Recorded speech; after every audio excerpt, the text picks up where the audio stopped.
A notícia, segundo publicada no site da revista Veja, diz assim: na manhã do dia 11 de fevereiro de 2013, o Papa Bento XVI surpreendeu o mundo com a notícia de que deixaria o pontificado ao fim daquele mês. Em latim, durante um consistório para a canonização de 2 mártires no Vaticano, o pontífice de 85 anos afirmou que estava renunciando devido à idade avançada, por não ter mais forças para exercer o cargo. O último Papa a renunciar antes de Bento XVI foi Gregório XII, em 1415. O comunicado de Bento XVI foi publicado no site da Rádio Vaticano e traduzido em 38 idiomas. Eu trouxe aqui alguns trechos do seu comunicado proferido por ele. Caríssimos irmãos, depois de ter examinado repetidamente a minha consciência diante de Deus, cheguei à certeza de que as minhas forças, devido à idade avançada, já não são idôneas para exercer adequadamente o ministério petrino. No mundo de hoje, sujeito a rápidas mudanças e agitado por questões de grande relevância para a vida da fé, para governar a barca de São Pedro e anunciar o Evangelho, é necessário também o vigor, quer do corpo, quer do espírito. Vigor este que nos últimos meses foi diminuindo de tal modo em mim, que tenho de reconhecer a minha incapacidade para administrar bem o ministério que me foi confiado. Por isso, bem consciente da gravidade deste ato, com plena liberdade, declaro que renuncio ao ministério de Bispo de Roma, sucessor de São Pedro, que me foi confiado pela mão dos cardeais em 19 de abril de 2005, pelo que, a partir de 28 de fevereiro de 2013, às 20 horas, a sede de Roma, a sede de São Pedro, ficará vacante e deverá ser convocado por aqueles a quem tal compete, o conclave para a eleição do novo sumo pontífice. Vaticano, 10 de fevereiro de 2013. E aí, então, ele assina a sua declaração. Uma breve biografia. Ratzinger nasceu em 16 de abril de 1927, numa cidade da Alemanha, e entrou para o seminário aos 12 anos. Na adolescência, estudou grego e latim, e mais tarde se doutorou em teologia pela Universidade de Munique. Reconhecido como grande estudioso e possui sólida carreira acadêmica. Na igreja, ocupou o posto de prefeito da Congregação para a Doutrina da Fé, responsável por difundir e defender a doutrina católica. Com a morte de João Paulo II, Ratzinger foi eleito, portanto, em 2005. Existem agora os candidatos naturais, os cardeais, que são candidatos a assumirem o posto de Papa. E isso inclui os cardeais brasileiros. Eu trago aqui uma nota também que diz assim: o Brasil, considerado o país com o maior número de católicos, conta com 5 cardeais candidatos. O atual presidente da Conferência Nacional dos Bispos do Brasil, CNBB, Raimundo Damasceno, de 75 anos. O arcebispo emérito de São Paulo, Cláudio Umes, de 78 anos. E o arcebispo dessa mesma cidade, Odilo Scherer, de 63 anos. E ainda João Braz de Avis, de 65 anos, e o arcebispo de Salvador, Geraldo Magela Agnello, de 66 anos. É natural que esta notícia ocupou espaço em todos os principais jornais ao redor do mundo e tem se tornado motivo de muita repercussão, muita discussão, em todos os sentidos. Existem as repercussões no âmbito político, no âmbito econômico e principalmente no âmbito religioso. O que será da Igreja Católica? A Igreja Católica enfrenta hoje alguns grandes desafios. Talvez o maior deles seja exatamente a perda de fiéis para os movimentos evangélicos ao redor do mundo, notadamente no Brasil, o maior país católico. E no meio evangélico, no meio protestante, não faltam interesse e especulações a respeito do significado profético da renúncia do Papa. Existe um significado profético nisso? Existe alguma profecia que aponta diretamente para esse momento da história em que o Papa renuncia à sua cadeira? Então eu quero tomar o seu tempo e levantar algumas questões, ou anunciar que algumas questões nós tentaremos responder nesses minutos que temos aqui. A primeira questão é esta: em que a renúncia de Bento XVI afeta nossa interpretação das profecias? Outras perguntas: a teoria do sexto rei parece fazer muito sentido. Podemos aceitá-la como certa, ou pelo menos como uma possibilidade? Muitos de vocês já ouviram falar, e alguns estão até acompanhando, como esta teoria está retomando força nos últimos dias, inclusive na Igreja Adventista. A teoria do sexto rei, alguns chamam de a teoria do oitavo rei. Faz algum sentido essa interpretação? E, finalmente, eu gostaria de dividir com vocês algumas possibilidades consistentes para interpretarmos a profecia que aponta para esse momento. E essa profecia, dentre outras, mas certamente a mais clara delas, se encontra no livro do Apocalipse, e eu peço que você abra a Bíblia. Apocalipse 17 começa dizendo assim: veio um dos 7 anjos que tem as 7 taças e falou comigo dizendo... Que 7 anjos são esses? Que 7 taças são essas? Se você voltar na Bíblia, você vai ver que são as taças, as pragas derramadas. Um dos anjos. Vi um dos 7 anjos que tem as 7 taças falou comigo. Comigo quem? João, o escritor do Apocalipse, lá no primeiro século da era cristã. Dizendo, vem. É importante, eu quero chamar a sua atenção para esse convite que o anjo faz. Vem. É importante para a nossa compreensão. Mostrar-te-ei o julgamento da grande meretriz que se acha sentada sobre muitas águas, com quem se prostituíram os reis da terra, e com o vinho de sua devassidão foi que se embebedaram os que habitam na terra. Transportou-me o anjo em espírito a um deserto e vi uma mulher montada numa besta escarlate, besta repleta de nomes de blasfêmia, com 7 cabeças e 10 chifres. Como é que é essa besta? Vamos lá, é importante isso aqui. 7 cabeças e 10 chifres. Achava-se a mulher vestida de púrpura e de escarlata, adornada de ouro e de pedras preciosas e de pérolas, tendo na mão um cálice de ouro transbordante de abominações e com as imundícias da sua prostituição. Na sua fronte achava-se escrito um nome, um mistério: Babilônia, a grande, a mãe das meretrizes e das abominações da terra. Então vi a mulher embriagada com o sangue dos santos e com o sangue das testemunhas de Jesus. E quando a vi, admirei-me com grande espanto. O anjo, porém, me disse: por que te admiraste? Dir-te-ei o mistério da mulher e da besta, que tem as 7 cabeças e os 10 chifres e que leva a mulher. A besta que viste, olha... Quem é acostumado a resolver quebra-cabeça aí? Pegadinha. Quem é bom de pegadinha aí? Pegadinha não, enigma, como é que a gente fala? Charada. Quem é bom de charada aí? Tem alguém bom de charada? Então, presta atenção nisso aqui. Veja se isso aqui não é uma coisa tremenda. Que verso nós estamos? 8. A besta que viste era e não é. Está para emergir do abismo e caminha para a destruição. Portanto, aponta aqui alguma coisa no fim dos tempos, caminha para a destruição. Verso 8, né? E aqueles que habitam sobre a terra, cujos nomes não foram escritos no livro da vida desde a fundação do mundo, se admirarão vendo a besta que era e não é, mas aparecerá. Agora, o texto que vai tomar a maior parte da nossa atenção, a partir do verso 9. Aqui está o sentido que tem sabedoria.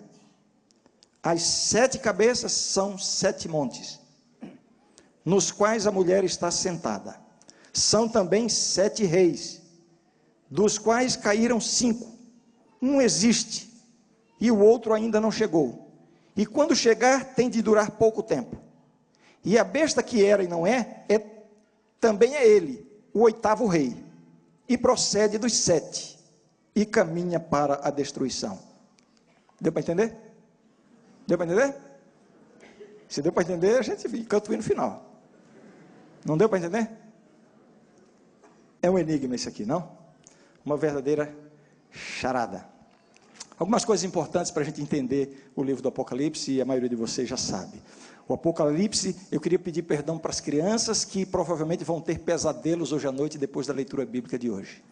Tá bom? Papai e mamãe façam uma oração, cante um hino bem suave para que seu filhinho, sua filhinha durmam bem tranquilos hoje à noite. Porque isso aqui parece um filme de terror. Né? Mas você sabe que o Apocalipse é um livro escrito numa linguagem simbólica. Cada expressão dessas tem um significado. Algumas delas que aparecem aqui nessa profecia. Quando se refere à mulher, qual é o significado de mulher na profecia? Igreja, uma mulher pura, denota a igreja de Deus pura. Uma mulher meretriz, prostituta, denota o quê? Uma igreja que se corrompeu, que se prostituiu com os reis da terra, que teve desvios de doutrina, não é isso? Águas, a besta que emerge das águas. Águas simbolizam povos. Cálice de abominações na mão da prostituta é o conjunto de doutrinas falsas com as quais ela está enganando grande parte do mundo. Doutrinas que são contrárias, que são diferentes daquilo que ensina a palavra de Deus. É o cálice das abominações. Quando a profecia se refere a um animal, uma besta, né? Essa palavra besta aqui, ela é usada no sentido de animal, não é no sentido ofensivo com que alguns, eu ia dizer nós não, aqui ninguém usa isso, né? Com que alguns usam, né? Deixa de ser besta, não tem nada a ver com isso. Besta, um animal. Quando a profecia se refere a um animal, a uma besta, está se referindo a quê? A um reino, a um poder dominante. Cabeças simbolizam reis, usado no sentido de reinos. Chifre também é um símbolo de poder, rei ou reino. Então aqui estão algumas chaves para a compreensão da profecia. Vamos ler de novo a partir do verso 9. Vejam o que diz aí.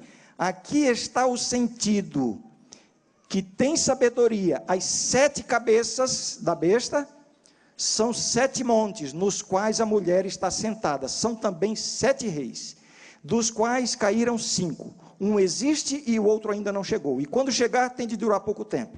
E a besta que era e não é, também é ele, o 8º rei, e procede dos 7 e caminha para a destruição. Vamos decifrar isso aqui agora.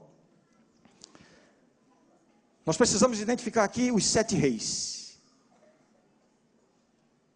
Quem são esses 7 reis? Como é que os 7 reis são identificados aqui? No verso 9, os 7 reis são identificados com as 7 cabeças. As 7 cabeças são o quê? Me respondam. São 7 montes e são também o quê? 7 reis. Então, quando a gente fala das 7 cabeças da besta, estamos falando de 7 montes e de 7 reis. A questão é, quem são esses 7 reis? Qual é a importância de sabermos? Porque a profecia está dizendo o seguinte, eu vou usar meus amigos, quantos temos aqui? 1, 2, 3, 4, 5, 6, 7, 8, deu certinho. A profecia está dizendo o seguinte, 1, 2, 3, 4, 5 já passaram. Um existe. Logo você, hein? Um existe. Então, é esse reino. 5 já passaram. Outro ainda não é chegado, que é o 7º. E quando chegar, vai durar pouco tempo. E então vem o 8º. Só que o 8º não pode ser o Renato. Porque está dizendo que o Renato, que o 8º é a besta. Não, não é por isso não. Está dizendo que o 8º é um dos 7. Procede dos 7. Deu para entender? Então, o 8º procede dos 7 e caminha para a perdição. Vai para o fim. Olha só o interesse que nós temos na profecia. Se a gente identificar essas 7 cabeças, esses 7 reinos, identificarmos quem vai ser o último, o 8º rei, que procede dos 7, vamos saber, estamos no limiar do fim. Já está caminhando para a destruição aqueles que não servem a Deus. Amém? Cadê o amém? Amém? Amém. Então, Vamos lá. As 7 cabeças são 7 montes, que são 7 reis. O que são esses 7 montes?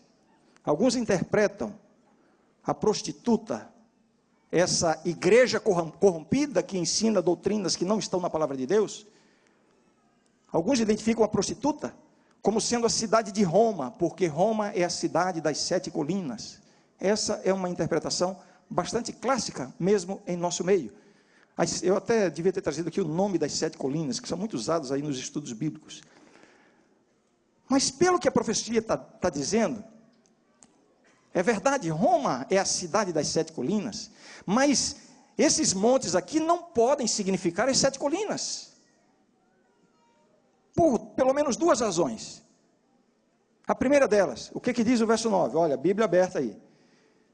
Aqui está o sentido que tem sabedoria. Em outras palavras, o anjo está dizendo o seguinte: João, presta atenção, tem que ter sabedoria para entender isso aqui.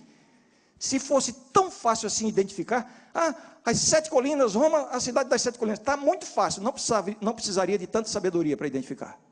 Começa por aí. E a segunda razão é que as 7 cabeças são 7 montes, são 7 reis. 5 já foram, 1 existe, o outro ainda não veio. Ou seja, a profecia está dizendo que é uma sucessão de reinos. Portanto, não pode se aplicar a colinas que estão lá até hoje, as 7 convivendo juntas ao mesmo tempo.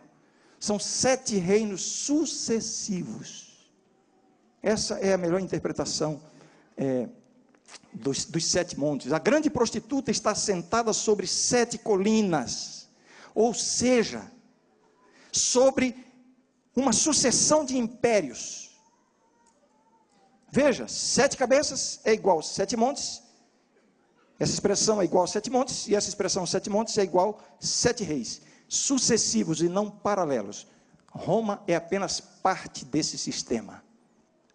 A grande prostituta, esse sistema religioso apóstata, que tem derramado o cálice de suas falsas doutrinas em todo o mundo, está relacionada de alguma forma com a sucessão de 7 impérios, 7 reinos. A gente começa a juntar as peças do quebra-cabeça. Mas vamos voltar à nossa pergunta crucial aqui: quem são os reis? Quem são esses 7 reis? Que são 7, depois o 8º vai ser o último e caminha para a destruição. Quem são esses 7 reis? 5 caíram, 1 existe e o outro ainda não chegou. Olha, eu não pude contar, não tive tempo para contar quantas interpretações existem para tentar explicar essa charada, esse quebra-cabeças. Eu trouxe aqui algumas interpretações, algumas relativamente plausíveis, outras, ou pelo menos uma que é completamente absurda, e eu vou me deter um pouquinho nela, que ela está tomando espaço em nosso meio. E finalmente, eu vou apresentar 2 que, ao meu ver, eu digo a meu ver, não me colocando aqui na posição de um intérprete de profecias, senão de alguém que pesquisou um pouco e percebeu que alguns dos melhores estudiosos da atualidade têm chegado a essa conclusão. E dentre essas 2, ainda vou colocar por último, que vai ser a segunda delas, como aquela que faz mais sentido. Ok? Vamos lá, diversas teorias para quem são os 7 reis. Uma delas, são 7 imperadores romanos, que eram 7 cabeças do Estado romano.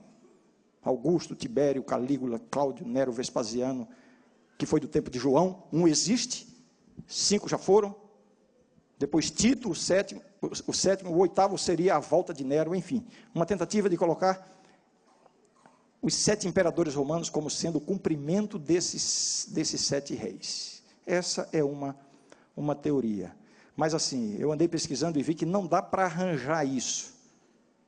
Tem que deixar alguns de fora, alguns que tiveram domínio por muito pouco tempo, né? Enfim, não vale a pena considerar essa possibilidade, porque não é consistente com o contexto e o todo da profecia.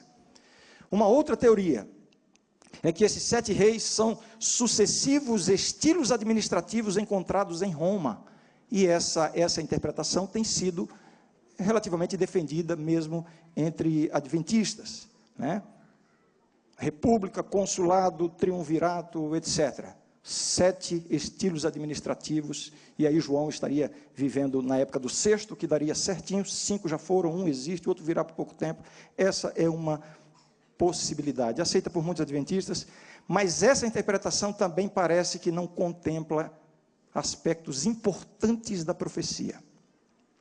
Deixe-me avançar agora para uma terceira teoria, e nessa aqui eu quero me deter um pouquinho mais. Por quê? Porque já faz alguns anos, foram publicados alguns livros nos Estados Unidos, chegaram aqui ao Brasil, e mesmo na Igreja Adventista, vários movimentos começaram a propagar essa ideia, e passou a ser aceita por diversas pessoas e diversos grupos. A teoria do sexto, a chamada teoria do sexto rei. E isso criou um sentimento de proximidade da volta de Jesus. A ideia é, está chegando o último Papa. Este é o último Papa da história e a profecia aponta para isso. Como é essa teoria? É que esses 7 reis, desculpa estar apontando para vocês assim, viu? Vocês são minhas ilustrações aqui. É que esses 7 reis compõem a sucessão dos 7 papas do tempo do fim. Sendo estes 7 cabeças da igreja. Parece que faz sentido. Mas existiram tantos papas, por que começar a contar a partir de determinado? Qual é o ponto de partida para contar os 7 últimos? O ponto de partida é 1929, o Tratado de Latrão, quando foi restituído ao Papa a autoridade civil e religiosa com o restabelecimento do Estado do Vaticano. O Estado do Vaticano é estabelecido, então, muitos interpretam assim, lembram da ferida mortal que a cabeça da besta recebeu, de Apocalipse 13? Lembram? Que foi golpeada como de morte, e depois reviveu. Então, eles dizem, 1929, o Vaticano foi estabelecido como um Estado independente, significa, a ferida de morte foi curada. Entramos na fase final. E agora Apocalipse 17 fala de 7 reis. E o último, que será o 8º, caminha para a destruição. Então são 7 últimos papas. Então está aqui. Em 1929, o Papa era Pio XI. Depois dele veio Pio XII. Depois Pio XIII. Depois Paulo VI. Depois João Paulo I. Você de novo. João Paulo II. E essa teoria foi desenvolvida na época de João Paulo II. Aí o que disseram? Vejam como dá certo. 5 já foram. Um existe, João Paulo II. O 7º ainda não é chegado. E quando chegar vai durar pouco tempo. E então virá o 8º, que é também a besta que era e não é. E que é um dos 7. Vejam só. Pio XI, Pio XII, Pio XIII, Paulo VI, João Paulo I e João Paulo II. Qual era a possibilidade dessa teoria funcionar? Era João Paulo II, está aqui, né? João Paulo II sair do papado vivo, porque esses aqui todos já tinham morrido. Então, para que o 8º fosse um dos 7, o único que estava vivo era João Paulo II. Então, a teoria dizia assim, João Paulo II vai sair do papado ou vai renunciar, alguma coisa ele vai sair. Vai entrar o 7º, que é o o Bento XVI, vai durar pouco tempo, durou pouco tempo, deu certo. Agora é só o João Paulo II voltar e ser o 8º. Ele é o 8º, mas é também do 7º. Bem, a esperança que os estudiosos sérios da Bíblia tinham, é de que, bom, esse assunto morreu, né? Acabou, não tem mais chance. Mas de repente agora com a renúncia do Bento XVI, essa teoria começa a fervilhar por aí novamente. Mas como? Se João Paulo morreu, era a única chance. E então aí vem algumas interpretações, algumas tentativas, né? Algumas tentativas de encaixar o resultado. Vamos lá, eu vou mostrar agora aqui algumas falácias, algumas falhas nessa interpretação, para que a gente já mude de assunto e não participe mais nem de grupos de estudo para estudar isso aqui, né? Essa teoria diz que a contagem deve ser feita a partir de 1929, porque em 1929 foi feita a cura da ferida mortal da cabeça da besta de Apocalipse 13. O que aconteceu em 1929? Volte a sua Bíblia para Apocalipse 13. Sem desmarcar o 17, hein? Apocalipse 13, verso 3, diz assim: então vi uma de suas cabeças como golpeada de morte, mas essa ferida mortal foi curada, e toda a terra se maravilhou seguindo a besta. Gente, a cura da ferida mortal, ela acontece quando esse sistema restaurar o seu poder e tiver o apoio e o segmento de toda a terra. Isso não aconteceu ainda. Não houve ainda claramente uma cura completa. É um processo gradativo de ressurgimento do papado. Desde 1929, em 1798, com a Revolução Francesa, quando foi dada a ferida de morte. Então, vários eventos históricos têm trazido de volta a importância do papado no cenário mundial. 1929, sem dúvida, é um elemento que faz parte dessa restauração do golpe mortal, mas definitivamente não foi aqui que já aconteceu essa cura completa. Estamos aguardando isso ainda se completar em algum momento. Então já começa aí a primeira falácia, né, a primeira fraqueza dessa profecia, né? A outra delas é justamente essa que eu já falei, né? Não tem ninguém dos 7 anteriores vivos. Aliás, tem um que renunciou, mas que não pode voltar, porque esse ficaria pouco tempo. Todos os outros estão mortos. Aí eu fui pesquisar. Pedi para a Leidiane, minha secretária, me ajudar na pesquisa, e buscar na internet, em notícias e tal, e a gente descobriu diversas explicações. Vamos lá. Para manter essa teoria. Alguns estão dizendo que João Paulo II vai ressuscitar para reassumir o trono de Pedro. Outros estão dizendo que João Paulo II será clonado e o seu clone assumirá o poder. Porque o 8º tem que ser um dos 7 e não pode ser o 7º, que é o único que está vivo. Todos os outros morreram. Então, não é invenção minha isso aqui, gente. Está aí. Outra, João Paulo II será personalizado ou personificado pelo diabo, o qual assumirá o trono do papado. João Paulo II, canonizado, ele está em processo de canonização. Vocês sabem que ele foi beatificado em 11 de maio de 2011, porque ele teve um milagre reconhecido pela igreja.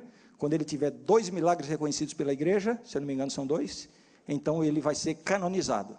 Então, a teoria, para poder manter essa história aqui, diz assim: João Paulo II, canonizado, aparecerá na condição de São João Paulo II para sentar no trono do Vaticano.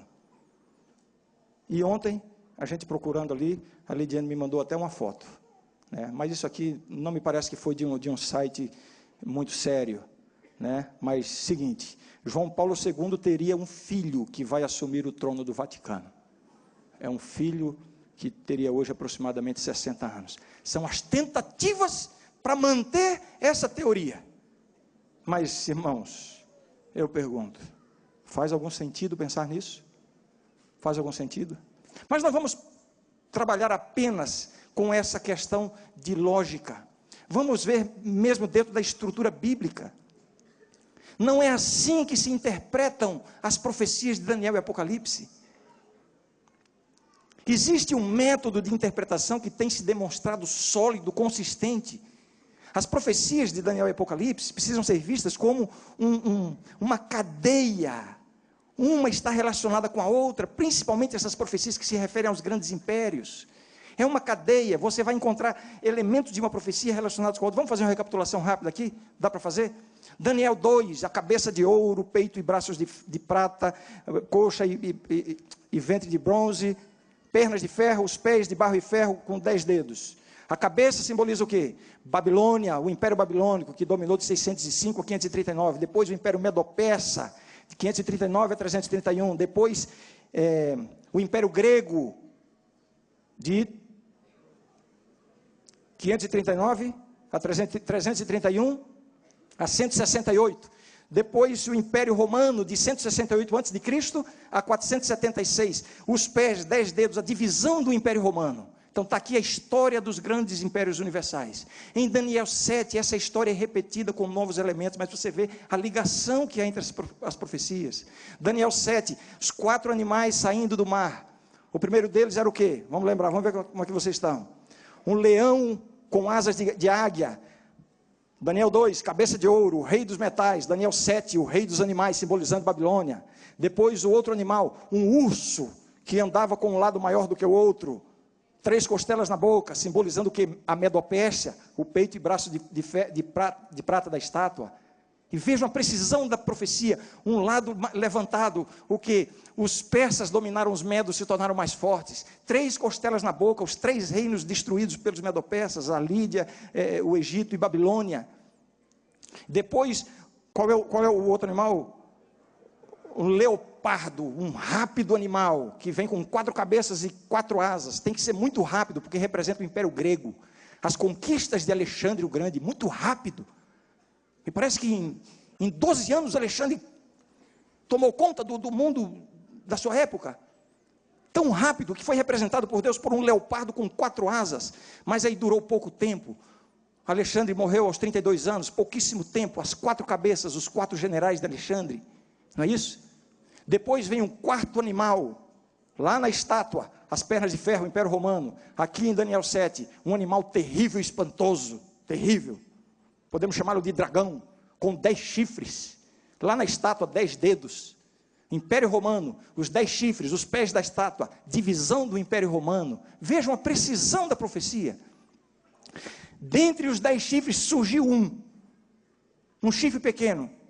E aí ele destrói 3 desses 10 chifres. E então cresce. E aí proferirá palavras contra o Altíssimo, cuidará em mudar os tempos e a lei, proferirá blasfêmias. Precisão da profecia. Em 538, quando através do decreto de Justiniano, o papado assume o poder, junta os poderes religioso e civil, 3 foram derrubados. Havia 3 povos bárbaros que dividiram o Império Romano. Dos 10, 3 que resistiram ao domínio do papado, por questões teológicas. Os Zérulos, os Vândalos e os Ostrogodos. O último deles a ser destruído foram os Ostrogodos em 538. Aí o papado então assume a supremacia, o chifre pequeno, que vai durar até 1798, com a Revolução Francesa. De 538 a 1798, 1260 anos. Aí a profecia usa diversas expressões para denotar esse tempo. 1260 dias, dias proféticos significam anos. 42 meses, cada mês de 30 dias, você pode somar, vai dar 1260 dias. Um tempo, 2 tempos e metade de um tempo. Um tempo é 1 ano, 2, 3 anos e meio. Em profecia vai dar 1260 dias. Precisão matemática. Eu estou assim atropelando, estou falando muito rápido, né, gente? Depois vocês puxam o sermão lá no YouTube e vão parando, anotando aqui, é assim mesmo, tá bom? Estou mostrando a ligação que há entre as profecias. A gente não pode pegar uma profecia e interpretá-la isoladamente. Daniel e Apocalipse estão ligadas. Estamos em Daniel 7, vamos para Daniel 8. O carneiro e o bode, conhecem? O carneiro com 2 chifres, um maior do que o outro, a Medopérsia. E por que não começa de Babilônia? Se Daniel 2 começou de Babilônia, Daniel 7 começou de Babilônia e Daniel 8 começa da Medopérsia, porque a Medopérsia já estava para dominar. E a profecia começa do ponto em que está o profeta. Babilônia já era nessa época, então começa da Medopérsia. O carneiro com 2 chifres, aí vem um bode com um chifre na testa. O bode vinha que não tocava no chão. Alexandre o Grande, olha a rapidez, destrói o carneiro. Esse chifre se quebra. Aí o que acontece? 4 aparecem em seu lugar. É isso mesmo? Ou eu estou errando a profecia? É isso mesmo. 4 chifres. É isso mesmo. Se não for, vocês confiram lá. Os 4 generais de Alexandre o Grande. E assim por diante. Eu estou mostrando para vocês o seguinte, ó. Eu até me lembrei mais do que eu imaginava que ia lembrar aqui.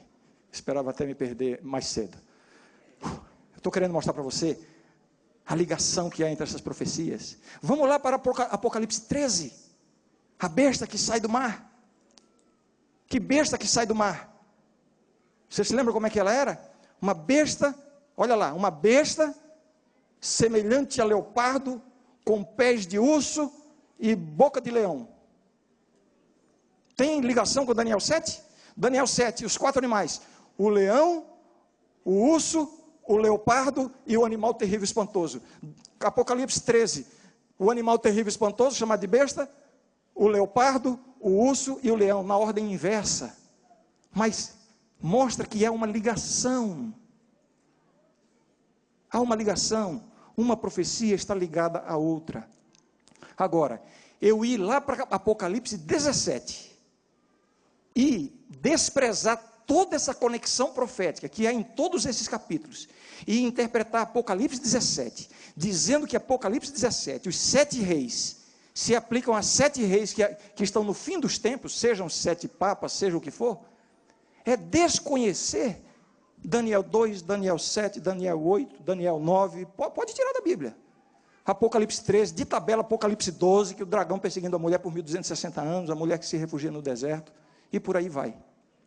O que seriam agora algumas interpretações sérias, que podem se encaixar no contexto da Bíblia, que podem seguir esse princípio historicista, essa ideia de jogar para o fim dos tempos, os 7 reis, isso é um que a gente pode chamar de um dispensacionalismo disfarçado.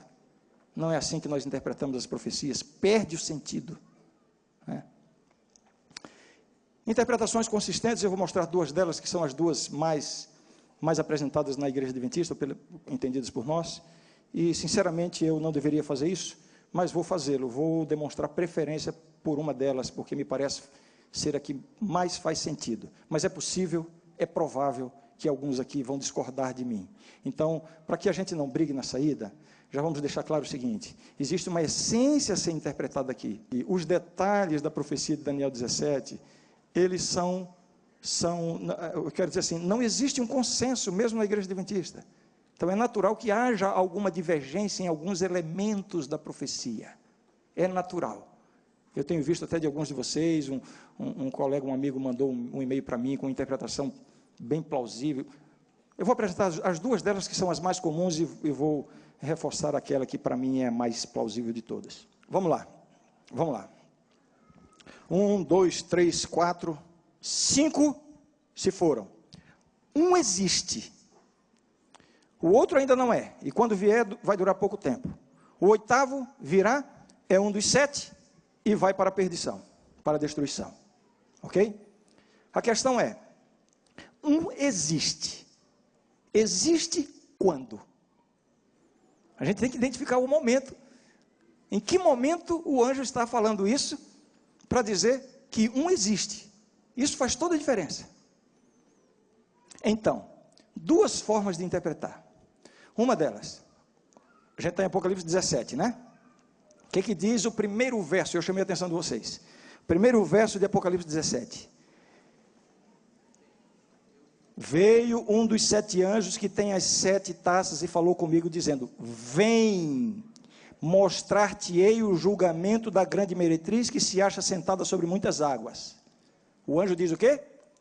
Vem, e aí vai mostrar o julgamento da grande meretriz, o julgamento que termina lá no final, rumo à destruição. Ou seja, João, o escritor do Apocalipse, ele foi com o anjo em visão, em espírito, ele viajou no tempo. Sim ou não? Ele viajou no tempo. Para que momento? Então, se eu entender que ele viajou no tempo para o 6º rei, encaixa. O anjo mostra o 6º para ele e diz: olha, 5 já foram, um existe, o outro ainda não veio, quando vier vai durar pouco tempo, e o 8º é um dos 7. Essa é uma forma de interpretar. Um existe. João está, portanto, projetado no tempo.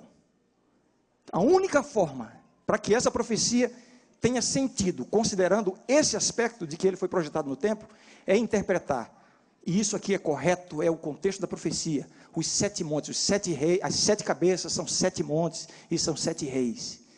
Olhe para as profecias de Daniel, Babilônia, Medopécia, Grécia, as grandes nações perseguidoras do povo de Deus. A meretriz está assentada sobre os montes, quer dizer, ela culmina esse domínio de perseguição que vem ao longo dessa sucessão de grandes impérios. Se João está aqui no 6º, o 7º não veio, vai durar pouco, e o último vai para a perdição, e é um dos 7, vejam se dá certo. A primeira seria cabeça de ouro da estátua, Babilônia, perseguidor do povo de Deus, invadiu Jerusalém várias vezes, destruiu o templo. Depois, Medo-Pérsia, mesma coisa. Segundo, depois a Grécia, depois Império Romano. Jesus foi morto pelos soldados romanos, foi condenado no tribunal romano. Perseguidor do povo de Deus. É isso mesmo? Babilônia, Medo-Pérsia, Grécia, Roma. Depois de Roma imperial, vem o domínio de Roma papal. Certo? Roma papal, que durou de 538 a 1798. Aí vem a Revolução Francesa, para dar o golpe de morte. O papado é destronado. Aí então, o sexto. O sexto seria então o período em que a cabeça da besta está ferida de morte. Revolução Francesa, podemos chamar. João está aqui. Aí o apóstolo diz: 5 já foram, um existe, o outro virá, que é a restauração da ferida mortal. E finalmente, a besta, que é um dos 7, seria o dragão personificando, ou seria uma síntese de todos os poderes perseguidores do povo de Deus. Então, esta é uma interpretação. Vou passar para a outra aqui agora. Bom, essa daqui é bastante aceita, mas ela tem alguns problemas. Quais são os problemas? Vocês estão concentrados ainda, gente? Estão ainda? Querem um recreio? Não querem tomar uma água e voltar daqui a 5 minutos? Não? Então tá bom. Essa interpretação, ela faz sentido, mas ela tem alguns problemas. Primeiro problema: o livro do Apocalipse, ele foi escrito para ser entregue primariamente às igrejas da Ásia Menor no tempo de João. Então, aqueles leitores primários, quando lesse um existe, eles iam interpretar como sendo no seu tempo. Então não daria para jogá-lo lá para frente, porque João foi levado lá para frente. Jesus está revelando através de João para a igreja. Então esse um existe daria a ideia do tempo do primeiro século. Seria confuso. Naturalmente eles iriam interpretar assim. E a outra implicação, para mim mais clara ainda, o que nos ajuda a entender. Se nós admitirmos que João foi transportado no tempo, vejam, eu cheguei até o 6º, mas eu cheguei aleatoriamente. Se nós admitirmos que quando o anjo disse, vem, e transportou João pelo tempo, a profecia não dá nenhuma indicação de que, em que momento foi esse, que o anjo disse, um existe. A gente tem que encaixar aqui para poder dar certo, mas a profecia não indica isso. Ficaria dependendo de uma indução da nossa parte. Fica perdido. Poderia ser no período da Idade Média, poderia ser na Revolução Francesa, poderia ser depois disso, não sabemos, né?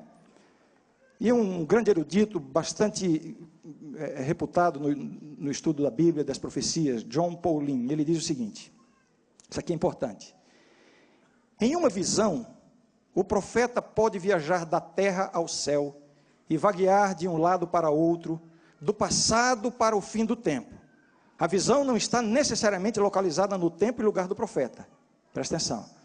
Mas quando a visão é posteriormente explicada ao profeta, a explicação sempre vem no tempo, lugar e circunstâncias de quem tem a visão. Isso acontece com Daniel e com João. Não sei se deu para entender. As profecias de Daniel. Daniel pode ser levado de um lugar a outro, de um tempo a outro. Mas quando aparece o anjo para explicar, explica no contexto em que ele está. Então, quando o anjo disse a João, um existe, era uma explicação da profecia. Ele não estava viajando no tempo. Ele estava no seu tempo. Portanto, é bastante plausível.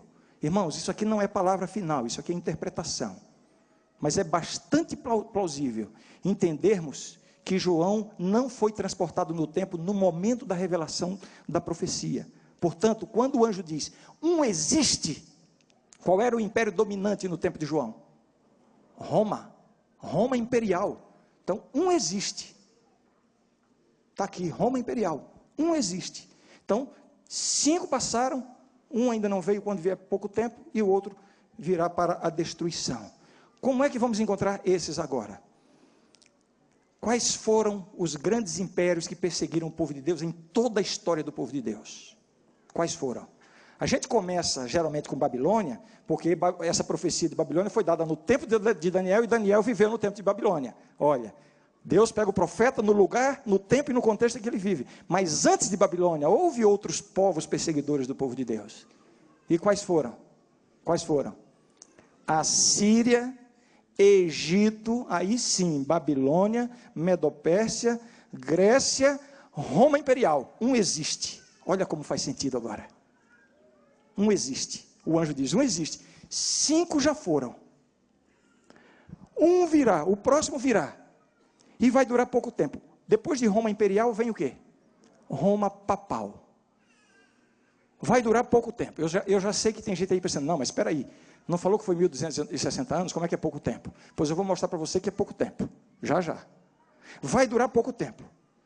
E depois o 8º, que é a besta. E que é um dos 7. E irá para a destruição. Agora, o quebra-cabeça está montado. Vamos ler a Bíblia? Vamos lá, vamos resolver os problemas dessa interpretação. Aí, para esses problemas, tem solução. Primeiro problema, alguém diria assim, nós não podemos começar da Assíria, porque toda a profecia apocalíptica, em Daniel e Apocalipse, principalmente em Daniel, que faz conexão com Apocalipse, começa de Babilônia. Por que agora começar na Assíria? Por que começar, aliás, na Síria não, no Egito? Por que começar no Egito? Se Daniel começa sempre em Babilônia. Repito, Daniel começa em Babilônia porque ele viveu no tempo de Babilônia. E a profecia é dada do tempo do profeta para frente. Por que começar no Egito? Porque no Apocalipse há referências claras ao Egito. Vou citar aqui, vamos lá. Será que eu anotei aqui? Puxa vida. Egito, está aí, anotei sim. 11, Apocalipse 11, verso 8, é usado em linguagem simbólica. E o seu cadáver ficará estirado na praça da grande cidade, que espiritualmente se chama Sodoma e Egito, onde também o seu Senhor foi crucificado. O Apocalipse coloca o Egito, embora aqui esteja falando simbolicamente, mas o Egito está presente no Apocalipse como um povo perseguidor do povo de Deus. O mais antigo império mencionado no Apocalipse é o Egito. E se você notar, você vai ver que as primeiras 5 trombetas e as primeiras 5 pragas seguem o mesmo padrão das pragas do Egito. Então fica óbvio que no Apocalipse o Egito, como um povo perseguidor do povo de Deus, está presente na mente do profeta, ou pelo menos em visão. Por isso faz todo sentido. Agora vejam, se a gente completa a profecia, finalmente. Deixa eu ver se eu estou chegando no fim. Aí eu termino. Uau, termino. O anjo diz, vamos lá. Vocês estão enjoados já de ver isso aqui, não? Então vamos lá. O anjo diz, um existe. Os outros já foram. Quem são os outros? Egito, Assíria, Babilônia, Medopérsia, Grécia, Roma Imperial. Existe no tempo do profeta João. Dá certinho com a nossa interpretação. O 7º virá e vai durar pouco tempo. Roma Papal.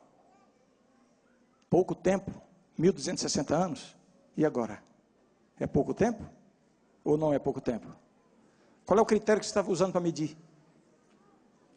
1 milhão de anos é pouco tempo ou é muito tempo? É pouco e muito para quem? Em que contexto? O que é que você define como pouco e muito da perspectiva de Deus? Não, eu estou só raciocinando aqui, mas não é só no raciocínio que eu vou ficar. Eu vou mostrar na Bíblia que 1260 anos, dentro desse contexto aqui, é pouco tempo. Quer que eu mostre? Quer que eu mostre ou não? Apocalipse 12. Apocalipse 12.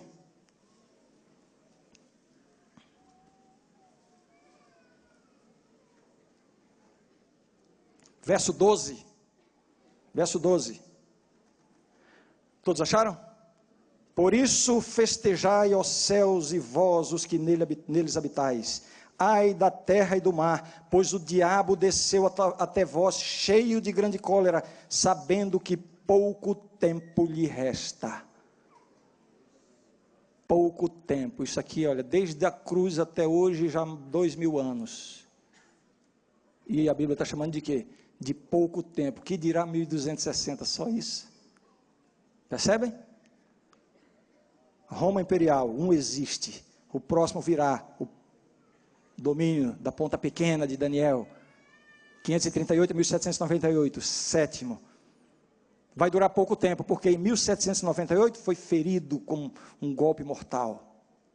Mas depois virá o oitavo, e é a besta, e vai para a destruição. Só que esse oitavo é um dos 7. Qual é o único dos 7 que vai voltar depois da ferida do golpe mortal? É o próprio papado, com a ferida restaurada, e que se identifica plenamente com a besta de Apocalipse 13. Está aqui a interpretação da Bíblia. Eu vou concluir lendo um texto de Ranko Stefanovic, um estudioso que merece muita credibilidade. Quem me indicou essa leitura foi o pastor Amin Rodor, e realmente a abordagem dele é extraordinária.